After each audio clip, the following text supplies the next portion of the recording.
We do almost 50 weddings a year.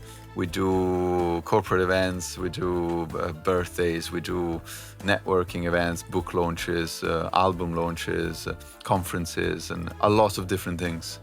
There are performers who are fantastically from a technical point of view, but they just are not able to communicate anything meaningful to people. We, as practitioners, need to accept that there is a life cycle to the way tradition has establish things, and we will simply need to adapt to understand what is the benefit and what is actually the format to do this. Is it live performance?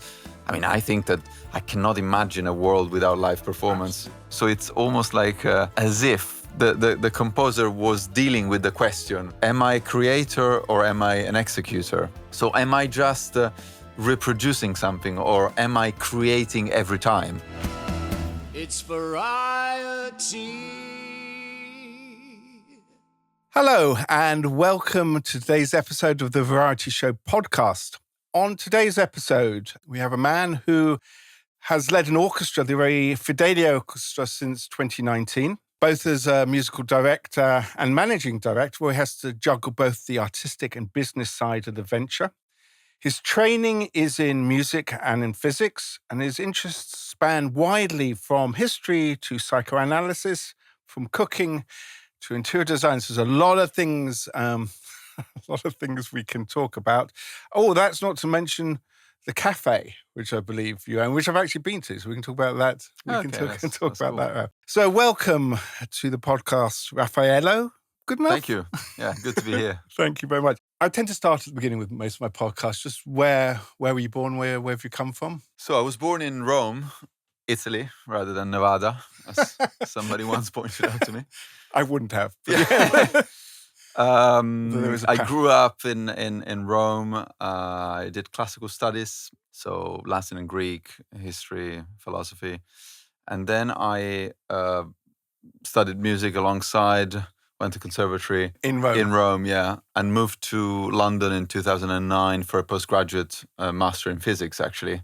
So I'd done undergraduate studies in Rome in physics. At the same time? At the same time as music. At the conservatoire? No, separately. So you've done music and physics at the same time? Exactly. Okay. And had you any connections in London when you moved here? No, I hadn't. You knew no one? No, I knew nobody. I had some family friends, but, not people I would sort of go and knock at their doors. 2009, I moved here, did a master, and then I stayed for a PhD. In physics? In physics, yeah, physics, mathematics. It was a quantitative topic with various applications, which, mostly economics was the sort of underlying field of application of statistical physics I was working on. And while you were doing all this in your head, you're sort of planning ahead, that's where you were going to go? I thought that, I didn't feel like I wanted to be an academic. And so I was looking at possible applications for, a maths and physics background. And of course, back in the days, and we're talking late noughties, 2010, the hot topics were neurosciences, biotechnology, and finance as the most obvious sort of applied. Yeah. And funnily enough, my early attempts were to land jobs in neuroscience or maybe take that direction, but then it didn't work out. So what were you interested in neuroscience particularly? Why? Yes. Because I thought it was a really interesting topic of which very little was known comparatively. In finance, almost remarkably, very little has been discovered, to the point that we can actually trade better since the 1970s or maybe the early 1980s, simply because it's a very speculative topic. But I presume you can trade faster, though. Yeah, you can definitely. Yeah, from a practitioner point of view, the algorithms have improved massively. But from a theoretical point of view, we're still using formulas that were sort of jotted down on pen and paper back in the 80s and so on. However complex, these models have become.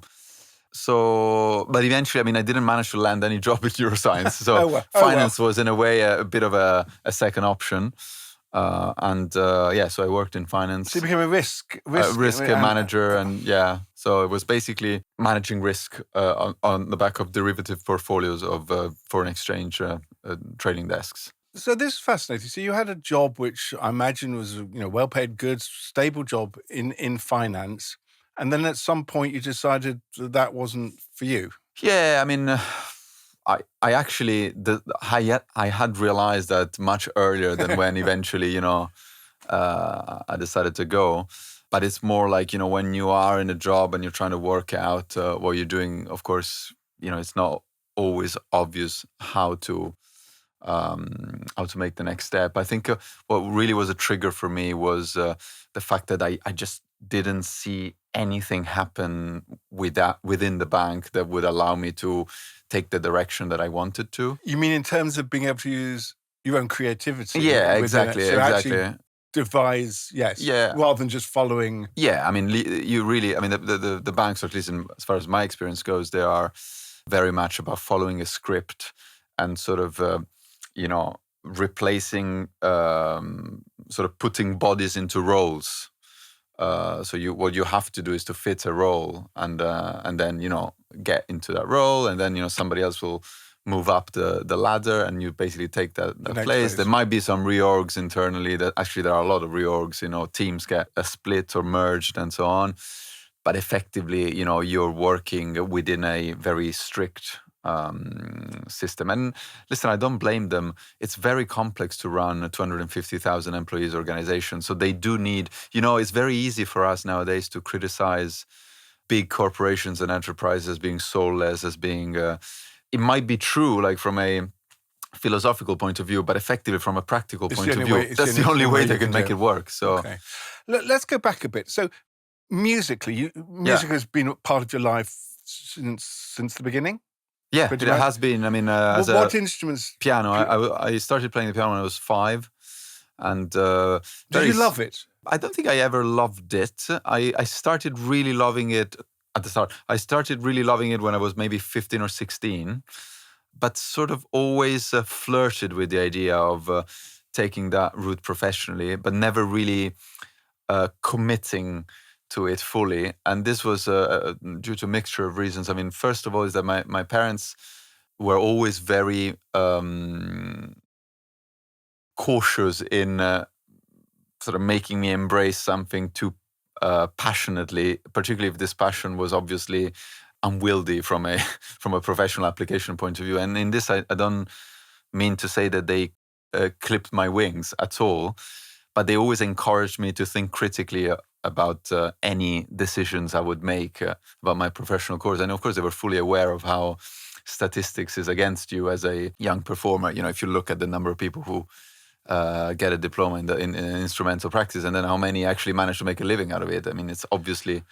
So, I suppose, Raffaello, this in a way has been the point of my podcast, with all the acts that I've spoken to, and there's been a wide variety, and most of them don't start their life thinking they're going to be a comedian or a dancer, and all their lives it's a difficult choice. I remember the aerialist, a circus performer, who literally had been given a job at Bloomberg and had to choose between whether she stayed at Bloomberg or whether she went to join it. It was literally that. Okay. So that choice, making that choice in your life.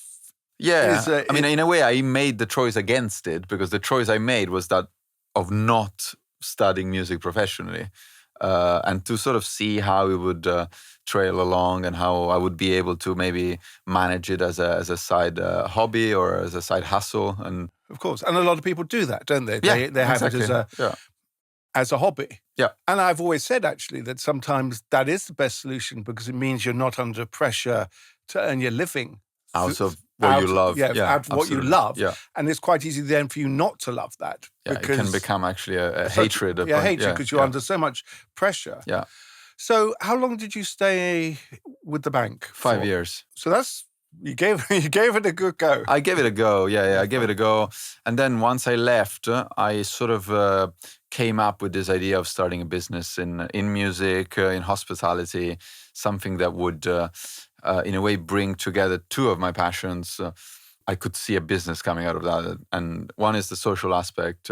So, being among people, with people. And the other one was music. So performing, producing and putting on events. So effectively, this is what Fidelio is about. We do big events and we do... You're talking about the orchestra? Both the orchestra and the cafe. So, we run... Which came first, or they came... They came more or less at the same time. The orchestra became incorporated as a charity a year later, but it started as a... So your concept in your head Yeah. was, as you say, having a cafe, hospitality, together with an orchestra. Yeah, together with a group of people making music. Which would not necessily need to be a whole symphony orchestra. Exactly. I mean, so it could be a small ensemble. Yeah, exactly. Yeah. And so, in these years, we started a chamber music series. We started collaborating with really high-level artists, but at the same time creating opportunities for younger. Like tonight, for example, as we speak, they're rehearsing for a concert happening in 2 hours in the cafe with young graduates. We have orchestral performances every quarter, and then we run events which are not strictly musical. In the cafe? In the cafe, yeah. We do almost 50 weddings a year. We do corporate events. We do birthdays. We do networking events, book launches, album launches, conferences, and I mean, a lot of different things. So you then managed to do what I think, in my experience, most performers find difficult, which is melding the artistic side with the business side. Because for most performers, they sit in the artistic side. Absolutely. Most performers in a classical world, they have one concern: practicing as much as possible to try to be better than their peers, or to try to be seen in such a way that they would be made to be better than their peers. And this is a very key. So yes, this whole thing about practice and being better than your peers. So on one side, you can sort of almost see this like being an athlete. Yeah, so absolutely. The more you practice, the faster you go. Your technique's better. Yeah. But there is a difference, isn't there? Because performance is not quite as clear-cut as running as fast and having the best technique. Yeah. It's also about communication. Yeah. Sorry to get slightly pretentious here, but you know what I mean? It's not just about technique. Yeah. You can't measure it wholly. You can measure, I would say, 70 to 80% of the whole thing, which is, if you want the deterministic, to borrow a term from the hard science, the deterministic side of it, the expressive component is completely separate, and is what creates the magic in the room. Yes. And the communication with the audience live. There are performers who are fantastically from a technical point of view, but they just are not able to communicate anything meaningful to people. And that is the key. It is communicating. Yeah, it is the key. I think that there is another problem, though, that in a way casts a bit of a dark shadow over this whole thing, which is the fact that, of course, the industry of classical music is very small and very cliquey. And so performers who end up having access to this industry are actually moved by an intelligentsia, if you want, of managers, promoters, producers, who effectively decide who's a good investment and who isn't. So the frustration that a lot of musicians in their early stages of careers have is that effectively the whole selection process to become somebody is not strictly associated to how good a performer you are by universal standards, but it's how good you are a performer by the standards of a very, very small clique who will end up then having the ability to push you or not. Yes. And which is, I presume, the same as with actors, for example. Exactly. So it's like, why is someone successful? Absolutely. It's not that you're the best. No. And there is, and in a way, one has to accept that these are the rules of the game. It's a status game, and it's a status game. To borrow the distinction that Will Storr makes, I think is a status game that is definitely not based on dominance, so not based on sort of brute force, but it's more based on a mixture between virtue and capabilities. So you earn that respect by simply having, the wherewithal to be able to show to a lot of people, wow, this guy can actually play the violin really well. But also there's another element that comes in because somebody pushes you in and presents you as such. How important is look still? I think it's quite important. I don't necessarily mean, do I mean being attractive? Maybe... No. In fact, it's not necessarily that, but because also, attractiveness is something that depends on culture, depends on trends and so on. But I hear for like orchestral parts, a lot of places do blind auditions. And you can't see. But if you're doing a soloist, I've always thought of music. It's not just the sound, is it? It is. Absolutely. It is. It is the presence that you have. Because I've seen you. I've seen you conduct. Yeah. And you are very physical. I think. Right. And the physicality is important. It's not, and pianists, the physicality of it's not just what you hear. No. It's what you see. It's Absolutely. what you see. Yeah, and some people like that as in the audience. So they consider that very important. For me, I definitely do. Yeah, absolutely. So that's why for me, I mean, I'm not that much of an expert, but for me, it's not about just about how technically good. It is definitely the whole package. Yeah. It's the experience, effectively. It's the experience. Yeah. Because, it's something that needs to give you something, needs to communicate something to you. And most importantly, you need to feel like you're understanding what you're part of. And, and that's one of the major differences with songwriters' concerts, for example. Any of us with absolute zero competence in the rep of this or that songwriter can go to a concert and make something out of it and sort of, go home and say, well, actually, maybe that's not my genre, but, I understood the words. I like the experience. It's very direct communication. With repertoire music, it's much harder, of course, because there is this barrier to entry from the fact that, absence of prior knowledge automatically makes us feel like we don't really get it, or we get only part of it, and therefore it's really sometimes like being deaf, or or a member of a secret society, or not having access to that kind of And this is something I'll get on to later, though. That if we are to keep classical music relevant, there must be better ways to break down those barriers, so that people who feel that it's not for them have an opportunity, both as performers and as audience, I think. Yeah. Because recently the Royal Academy offered scholarships for people who were in the state school system, and there was quite a big furore about that. Okay.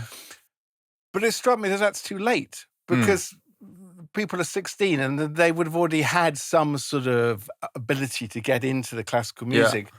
What you need to be looking at is children of 8, 9, 10. 9, 10, yeah, exactly. I completely agree. I mean, it's a big question for, the way, of course, politicians steer their programs and their agendas. The fact is that we open a much more complex topic here, but changes in the way we assimilate culture into the early stages of life are not seen from day to night, and so on an electoral program they look incredibly less appealing than tax, than sort of job market, than bills reduction and making circulation easier. More like a down-to-earth question that people can really struggle with on a day-to-day basis. And so there has been in the last, I think, 20, 30 years, this issue that nobody really wants to take the plunge on the political side because they feel like they're going to be marginalized immediately. And so it becomes a catch-22, effectively. Well, absolutely. Yeah. And I don't know if you remember, during COVID, there was that advert with a ballet dancer which said she can always retrain. Oh, yeah, of course, as a tech something. Yeah. Which was sort of symbolic of what they think of what they think. Absolutely. And from what I know, it's not quite the same in Italy or in Germany, or am I wrong? I mean, in Italy, I think you picked two very different cases. Germany is one of the best countries in Europe for state subsidies to the arts. This, of course, is very good on paper. It comes with other sort of not too positive consequences, like the fact that eventually you have all these orchestras that feel incredibly entitled and very sort of unattackable. But that guarantees that from a status point of view, culture is seen as a backbone of the society, and there is a respect for it that comes. And we can talk about whether that's a good thing or not, of course. Italy is terrible for Really? funding of the arts. I mean, there are no major organizations that are, probably one or two. I mean, La Scala, of course, is a great example, but La Scala is all glitzy, sort of Rolex show. It's an institutional thing every year on the 7th of December. Which is, funnily enough, when the Americans are mourning the Pearl Harbor attack.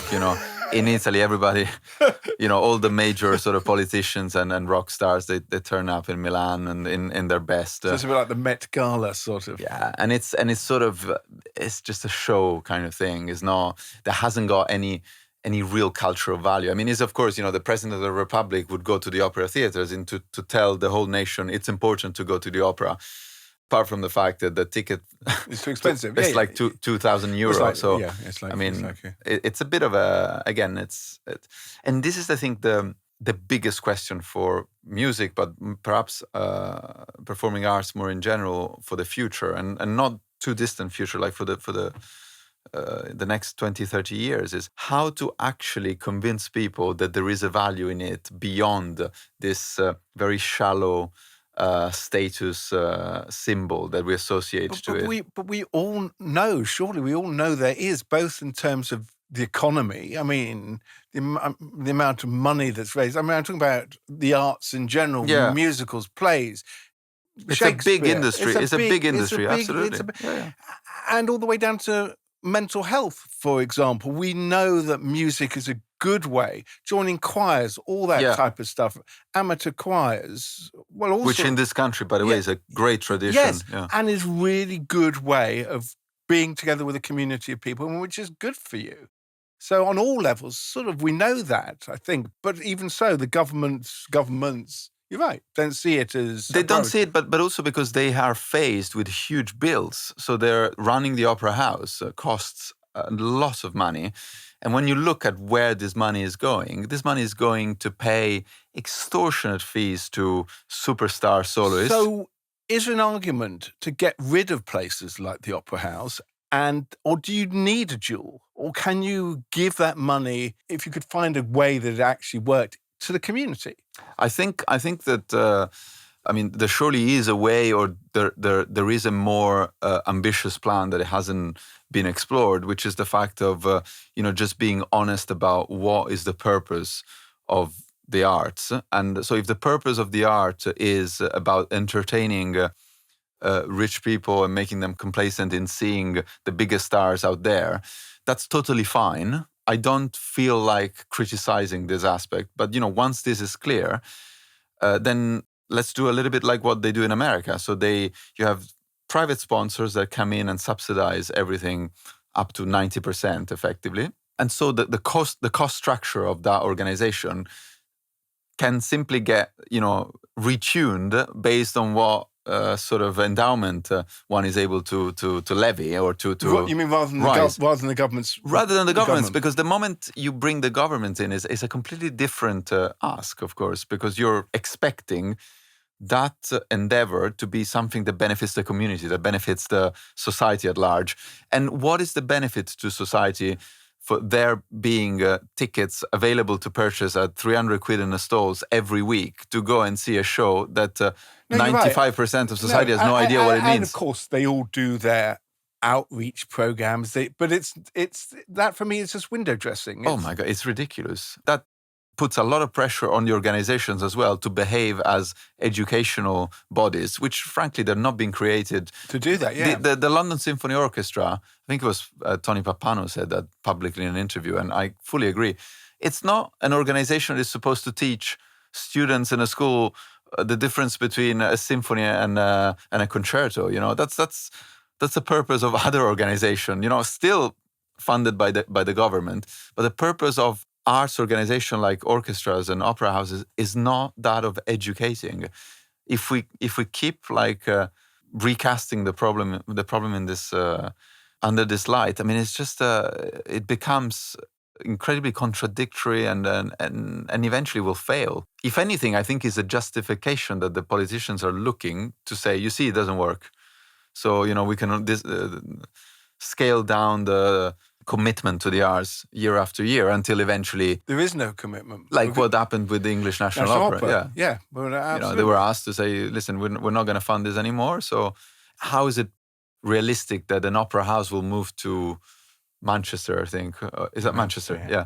And all of a sudden work. I mean, it's just never going to work. They know that. But, they in a way, they want them to fail in a way that looks legitimate because, they try to help the community. But that's not how you try to help the community. If anything, invest in music schools to generate that organic demand for music, whereby people coming out of... Yes. Well, my view, I think, as I said before, I think music that needs to be taken much more seriously early on.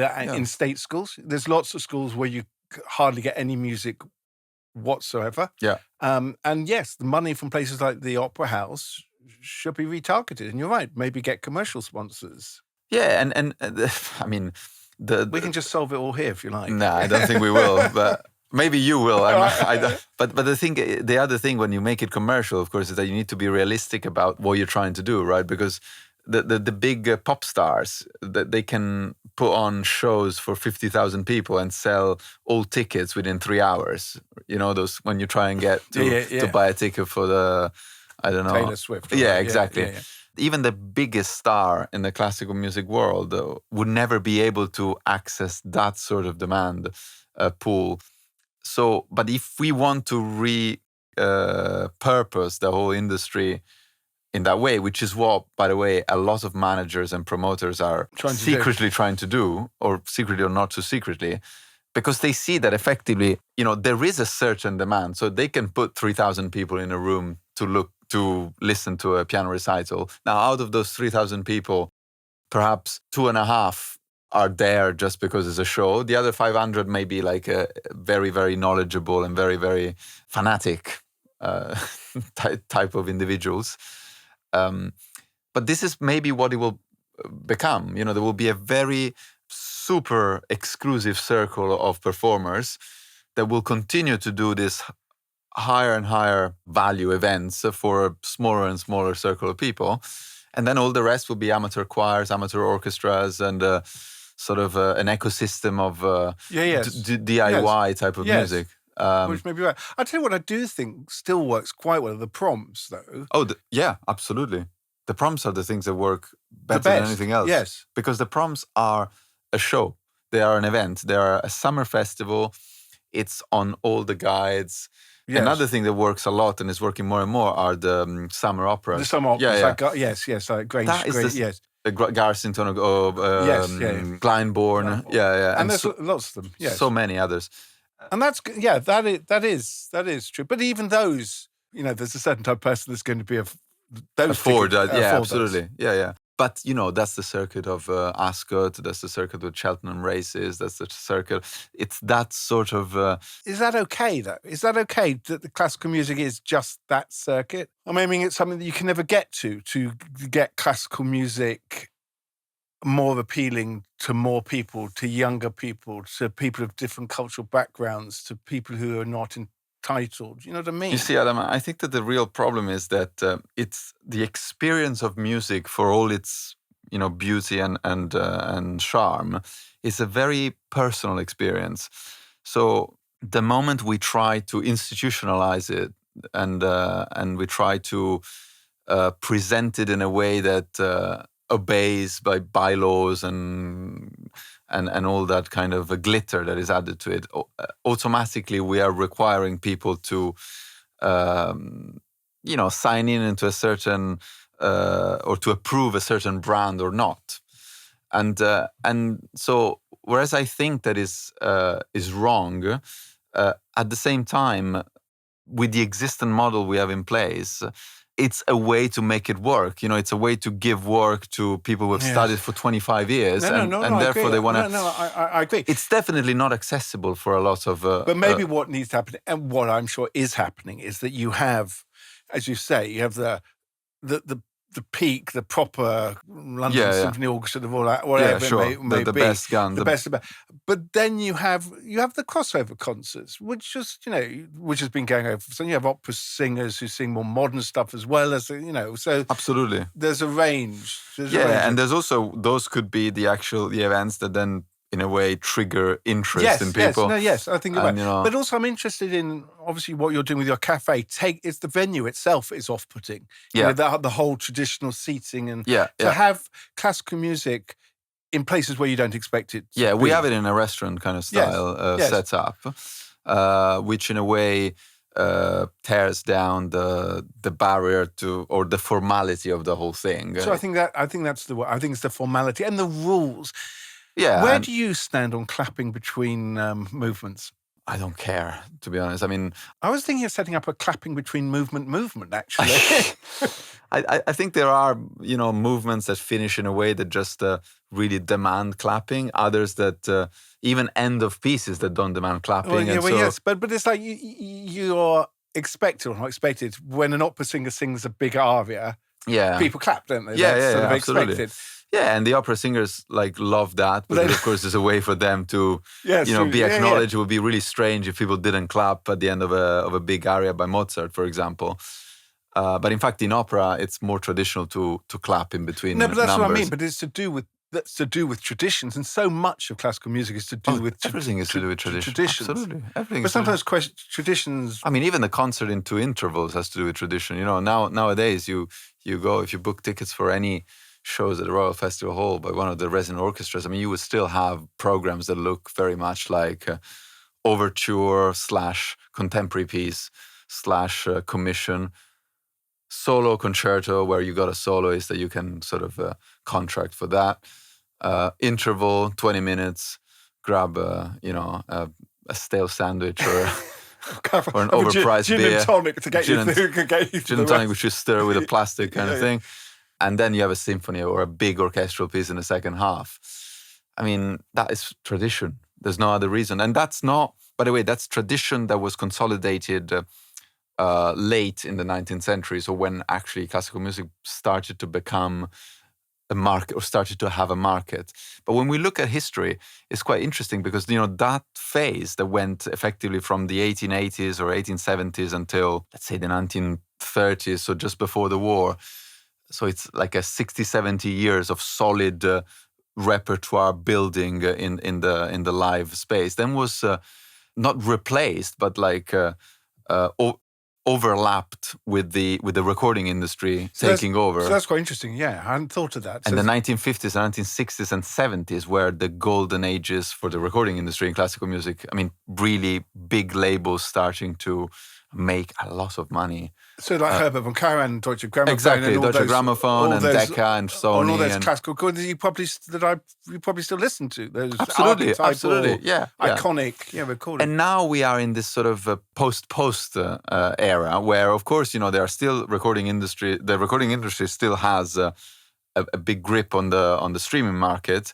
But, they understand that the usual album of, this set of symphonies or that, it's become a little bit trite as a product. Well, yes, and also once you've had, I don't know, Karajan, who else conducting, whatever, how many more? Many others. How many more can you do? What the average punter? So I think this is another thing that we as practitioners need to accept, that there is a life cycle to the way tradition has established things, and we will simply need to adapt, and we'll need to work with the audience and with the society to understand what is the benefit and what is actually the format to do this. Is it live performance? I mean, I think that I cannot imagine a world without live performance. Absolutely not. So there will definitely be live performance in a certain way, but it might not be overture, concerto, and symphony. It might just be, I don't know, an act in between, during a work break, for example. You know what I mean? Like work with companies to establish like contracts whereby, my orchestra works for your company to do this, and it's considered, CSR, or it's considered employee benefit. But I think I think that's true. I think you need to reconsider the model, and I've always thought that in a way the venues are the problem. Oh, massive problem. Because you're so constrained by what it is. You Yeah. can't, And they're so expensive they're as so well expensive. to run. So Yeah, exactly. And it is what gives the formality. It's the seating. It's you've got, there's the audience.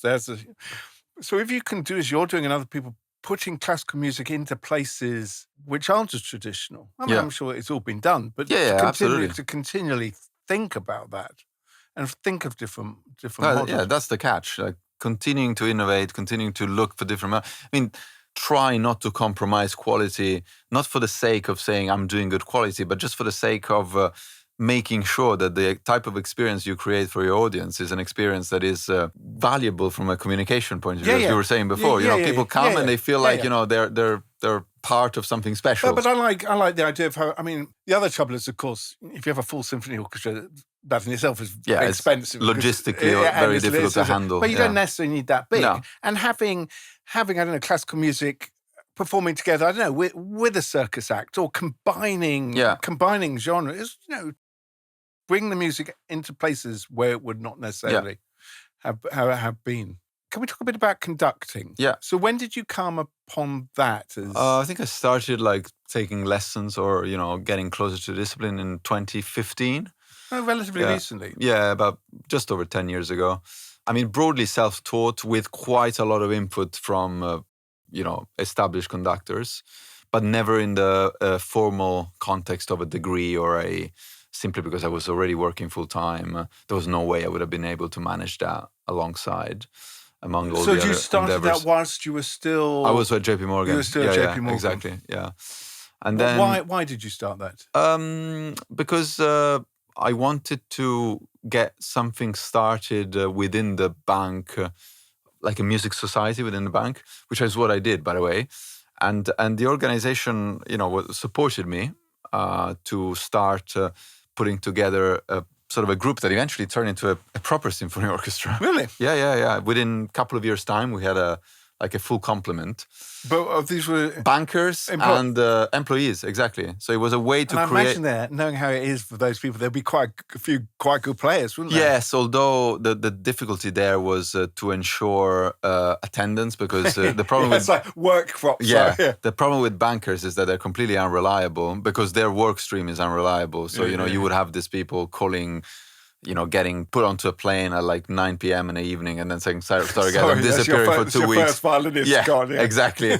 So, it was quite tricky, but I had structured it in such a way that I could always find backups of some sort and, make it relatively resilient. So that was an amazing... And what type of stuff were you doing? We're doing a mainstream repertoire, maybe a bit more mainstream, just to make sure that, people within also the bank would be pleased. But we did big events for both internally and externally. And for me, it was an incredible exercise ground because, of course, I got to conduct every week for 2 years in a row. I mean, So that must have been...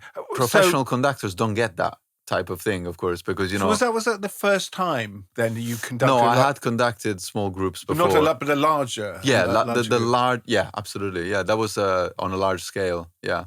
And in a way, that model helped me repurposing what I did with Fidelio later, because, of course, I retained this component of non-professional musicians, but sort of very serious musicians, lawyers or doctors, and people who have studied music and they're keen to perform at a high level. And then slowly putting together a more professional side to the group that eventually almost took over. And so Fidelio now is mainly professional musicians? It's mainly graduates, so people who would have finished their studies in music and they're looking for professional experiences in orchestra. Before, basically, we have a lot of people who do auditions for the main orchestras and basically play for us, and they get an opportunity.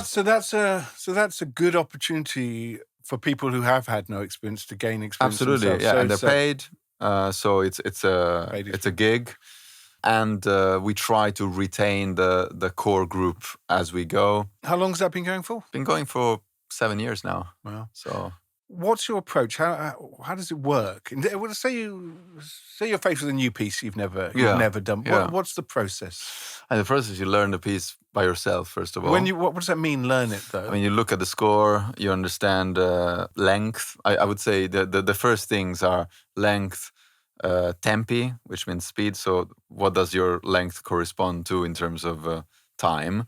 Because that is a first way to get to grips to, okay, what do I need to make happen? And how quick do I need to be? Some music is extremely fast, so there's a lot of things happening in very, very short amounts of time. Some music is extremely slow, and there might be still a lot of things happening. In a way, slow music is harder than fast music because there's more attention. Also because the ear perception, you can't really perceive all the details when things go incredibly fast. Whereas there's a much more appetite to get details of in slow music. So when you're faced with this score of a music you've not conducted before, can you hear it in your head? Yeah, I mean, not all the details, but I always look for. There's always like a melody of some sort. Even in more contemporary music, you will still be able to create a hierarchy of voices, as we say, that justify saying, okay, this is like key material in this moment, and so you follow this sort of unwritten thread across the score as you move horizontally. And this thread may actually move vertically. So you may, and in fact, it does move often across different instrumental parts. Yes. So a clarinet takes over from an oboe that gives it to the violins, that then is taken over by a celeste or I don't know what. Brass instruments, for example, horns, trumpets, very, very key cues also for other orchestra members to be aware of. I would listen to recordings as well. That's my other. You'd listen to recordings. I would listen to recordings 100%. Not too much, I have to say, because listening to recordings, in my experience, creates this bias then in the way you go about, and sometimes makes you a little bit lazy, because I've listened to a movement of a symphony, for example, done in a certain way, and maybe you've listened to 3 different interpretations, they all tend to do the same thing. Then, you tend to agree with this simply for the what's called the availability bias. So, it's there, so most likely it's the way it is. In terms of interpretation of something, what does that actually mean? I mean, the notes are the notes. Yeah, that's a good question, actually. That's speed, is it? That's a very earnest question. I think, I mean, it has to do with speed. It has to do with the quality of sound, which means, for example, the ability to resonate, to make an orchestra resonate more or less, to create sound that is dry on the drier side, or warmer, or rounder, or more like punctual. The articulation, with meaning like whether you're playing, you tend to play everything like legato, or whether you tend to emphasize dotted rhythms or dotted articulation in the notes, and what's the quality of that articulation, and how do you achieve it based on sort of technical suggestions or working with the musicians you've got in your group. Are you I mean, obviously not permitted to change notes, but would you change dynamics, for example? Yeah, I don't really believe, you see, I don't have, a lot of my colleagues would disagree with this, but I don't really feel like I have a duty to the composer of being strict to what's written on the paper, for one reason, which is the fact that what's written on paper is by itself ambiguous. Yes, which you do, yes. Or there is a certain level of freedom that you can work within. I mean, of course, if something says piano and you're playing forte, then you need to justify why you're doing that. I've rarely found myself in situations where I wanted to deliberately go against dynamics indication, because most of the time I seem to agree with what's there and understand. At the same time, you are facing often situation where the full group is playing together, and you got parts, for example, with a dynamics marked in, that seem to actually go against what you're trying to achieve. because maybe, you got a forte in the brass that completely overshadows the forte in the string. So they're both playing forte. So you need to understand what that forte means across the two So instrumental basically, then groups. you have to have the whole thing in your head, really. Yeah, I think you have to memorize a lot. As a conductor, you have to memorize. Because actually, come to think of it, when I saw you conduct the Mahler, Yeah. you didn't use any music. No, I don't. I try not to use the music. So that's quite unusual, isn't it? Yeah, I mean, I think it's quite unusual nowadays because conductors are overworked, so they have to do. Time. Yeah. They don't have time. Back in the days, it wasn't unusual at all. I mean, back in the days, So does that give you freedom? That gives you freedom. Gives you a lot of freedom. It gives you a lot of space to focus visually on what's happening in front of you and to look at people and to engage with people. So that goes back again to visuals. Then you as a conductor, absolutely. You have eye contact with the musicians, with the musicians, absolutely, all the time. Yeah. So they're not just watching the stick. No, it's eye contact. Is a sort of sometimes cues are not even using your baton or your left hand. I mean, it's literally with the eyes, and sort of an eyebrow raise may do more than a. Yeah, I mean, I also find that, and this is probably a technical limitation that I have, and I'm totally fine about it. I mean, maybe we'll get better with age or with time, but I find that the move of the baton, of course, also has a certain ambiguity to it, because particularly for tall individuals like me, you need to gauge your physical presence and understand, when you go down, effectively how far are you going. This was one of my first actually conducting lessons, sort of big topics. This Italian guy that's saying, one needs to understand where does your bottom line sits, and that depends on your physicality. You can't span you can span like a lot of space in the vertical space in front of you, but then you need to know exactly where you want to go. In terms of how low you put the it's how low you go, and whether will they be able to actually see you. How does the sound reflect your movement? Because if you want to try and create very sort of subtle atmosphere, of course, or very sort of quiet dynamics and very, but retaining precision. I mean, that's difficult, of course, because it's almost like you want to be as precise as possible, but you don't want to disturb too much with the emphatic movements. So precision in a small movement, I find it difficult. Because you just have to be in control of your body all the time, fully, and breathe. But as I said, when I saw you, you were it seemed to me, in a good way, very physical. It seemed to me. Yeah, I mean, if you saw, Mahler is, or particularly that symphony you might be referring to, which is more recent. The one with the choir. Yeah, the one with the choir. I mean, that is a piece that generally is quite. It has so much in it, but Mahler is always, and this is one of the reasons why I actually like it a lot. With Mahler, there's always an element of making music in the moment. So it's not just the composer, but it's the composer talking to the conductor at the same time and being the same. So you are, in a way, I think he really was obsessed about this reconciliation of the demiurgical act, so the creative act, with the practitioner act, which is the fact that this thing has to happen in real time. And so the emphasis is written in the symphonies. I mean, the beginning of that symphony is quite, in a way, is quite like the Fifth Symphony by Beethoven that you mentioned earlier on.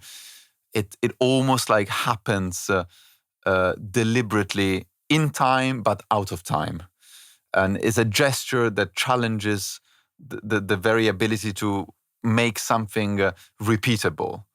The next time is not going to be the same. It's really the way he writes the opening of that symphony. It has two tempi, which is unusual, very unusual for an opening of a first movement of a symphony, having two different tempi already 4 bars into the thing. So it's telling you, this is the main tempo, okay? But for this bar, I want a different tempo, because this bar has to come with a certain, urgency of making a statement. And, in the Fifth Symphony by Beethoven, that happens on the first bar. So you're already like, there's this, it's so an act of tension. Being both in the moment and constant somehow. No, it's sort of it's written, so it's on paper. It's been written down, Yeah, so it's something that stays. But every time that happens, it requires an input of creation in the moment. Yes, and that's not necessarily true of everything. Well, I mean, one could argue that that's true of everything, but in this pieces is deliberate. So it's almost like as if the composer was dealing with the question: am I a creator or am I an executor? So am I just reproducing something or am I creating every time?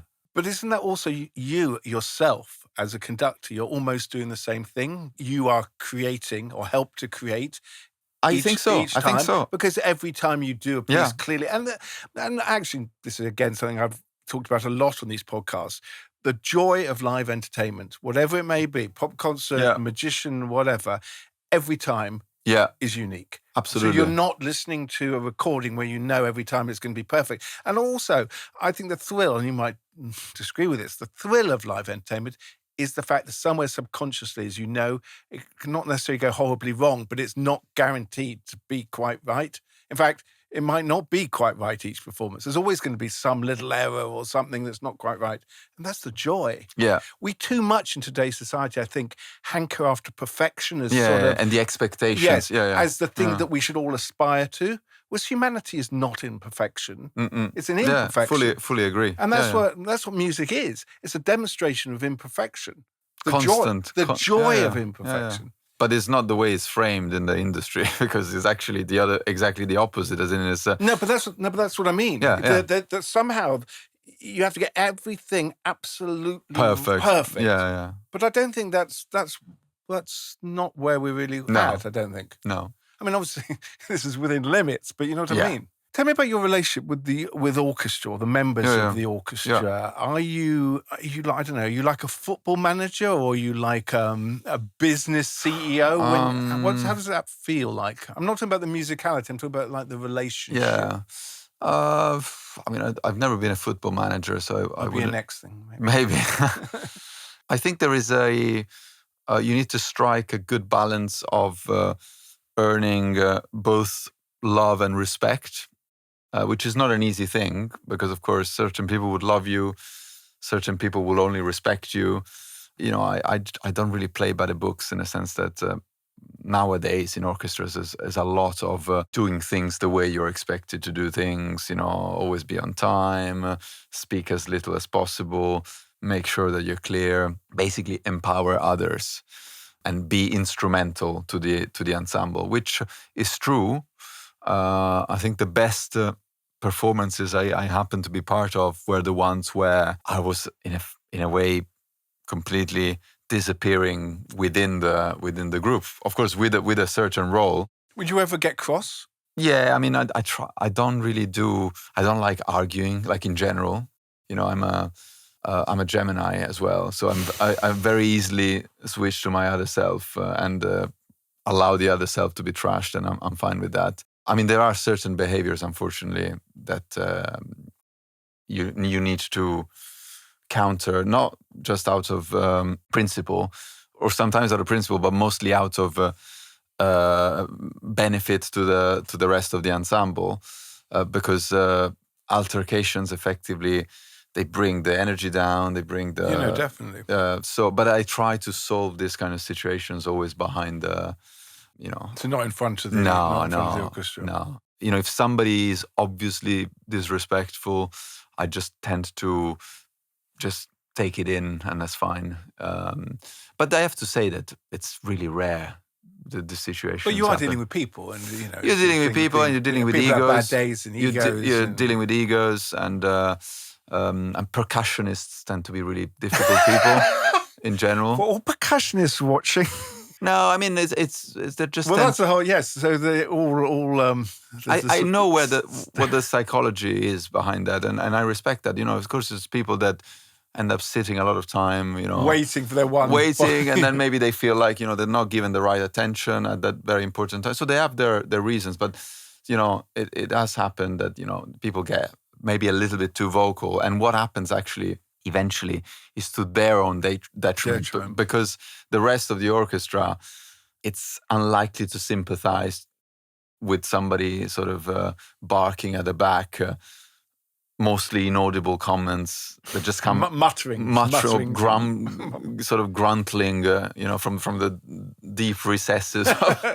They say it's like a dog is meant to, or a master's meant to take after dogs. So people are like their instruments a little bit, I think. So yeah, so they sound like it. They sound like their instruments. I find I'm very lucky to be able to work with a lot of wonderful people who sure. also, I'm particularly impressed by those who are not music professionals and who put so much effort and so much energy in doing their best.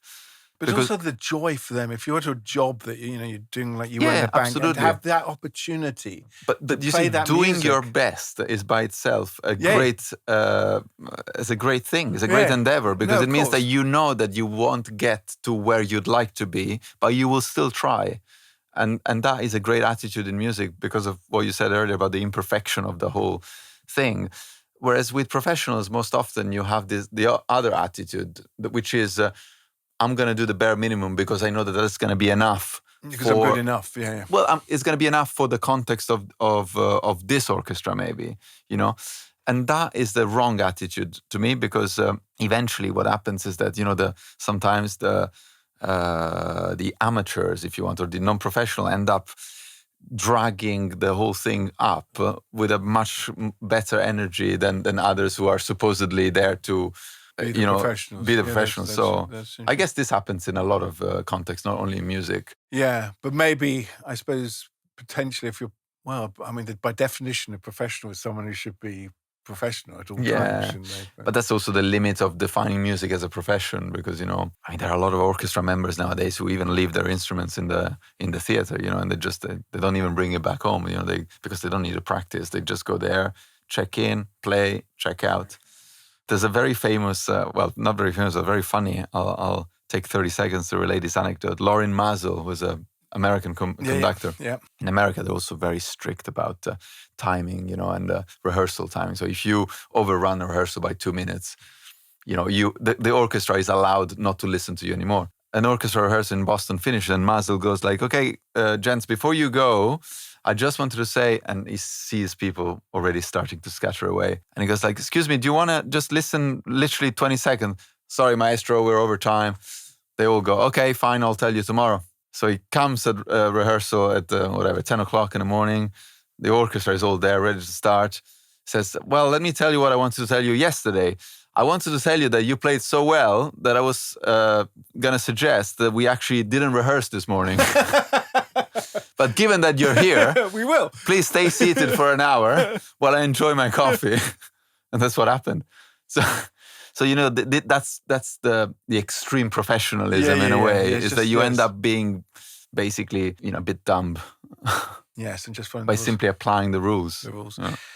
What's your aims, ambitions for the next, 10 years? What would you like to do? A 10-year question. I don't know. I mean, I would like to move perhaps a little bit more towards the educational side. So less in the performing industry or the standard model of the performing industry, but sort of try to work out an organization that is also able to tackle the educational question, most likely as a private enterprise, because this is what I'm versed in and versed at, and what I've been doing effectively for all my life. I don't know if something to be proud of, but I've never applied for public funding for anything. Never. I don't even know. I don't even know what it is. Like, I don't even know how one does it. Well, there's a whole industry, I think, involved in and it looks really scary to me. Very scary. Yeah. Well, they're professional people. You can hire professional people literally to do that. Do that. Absolutely. But so buildings on off the back of what we've done so far, effectively, outsourcing the hospitality side to my business partners who are, fully capable of running the show in that space. And what concerns myself, focus a little bit more in developing the brand in other directions, which are still coherent with our mission, which is that of, furthering the relevance of culture to society, starting with music, but not only, literature and maybe theater, maybe acting as well, performing that makes sense effectively, and meaningful cultural experiences. So whether this is through an institutionalized school or whether this is through online new gimmicky platforms. I mean, there are various things that are, I'm trying to work on, but I think it's challenging. It's going to be challenging in the next 20 years ahead for culture, because you see, we are living through a very confusing historical period in the West. As we're very uncomfortable with our own values. We're very uncomfortable with who we are. We are effectively only individualistically prompted or pushed forward. So our motivation is more and more that of individualistic pursuit. And we have this idea that we live in a democratic liberal society, but it's all very shallow thinking. I mean, the institutions are clearly not working as they're supposed to work. The democratic system doesn't work. Effectively, we are sleepwalking into a future of uncertainty, I think. Well, I think that you're right. I think the uncertainty has already arrived. I think we are in there. And that's also, technology is also a part of the uncertainty, because we're not entirely sure where that's going to end up, what jobs there will be politically. As you're right, the whole Second World Consensus has broken down. So, but that means, I think, that performance and art and music and all those things become even more important, because it's a method of, as we talked before, about bringing people together, creating experiences. And if you can achieve what you're trying to set out to do and be able to bring performance, whatever it may be, to people who've not been lucky enough to experience it, and get people on board. On some small way, hopefully it will have some sort of cohesive effect. Yeah. I'm interested in sort of culture as a positive force, effectively. And that requires you to be, very comfortable with the very idea that culture is a good thing, which is not obvious, because there will be a lot of people thinking that actually culture is just a legacy of entitlement, of sort of colonial exploitation, and there's a lot of us, among us in our societies who are more and more convinced of this, and it's really tricky, because nowadays everybody can pretend to be an expert. Everybody can pass as an expert with some minimal background reading and so on, and there's a lot of noise around. So in a way, challenging your own roots is the first concern that I have, because if that's gone, everything is gone. You know what I mean? So there is a reason why certain institutions have been built in a certain way. Yes, maybe they're not. They can be made better. They can be improved on. But we are better than our ancestors, and if we are not, we have the duty to pretend to be, and to put ourselves and our children and the next generation to be better than us. No, definitely. So, and I think culture should be a part of that, because otherwise we're really starting from scratch. Yes, and after all these years, we don't really want to be doing that. Exactly. Anyway, this has been an absolute delight, Raffaello. Thank you. Thank you so much for being a guest. I hope you all enjoyed today's episode. If you want more information on this and future and upcoming episodes, do visit us on our various social media channels at the Variety Show Podcast. Thank you. Until the next one. Goodbye.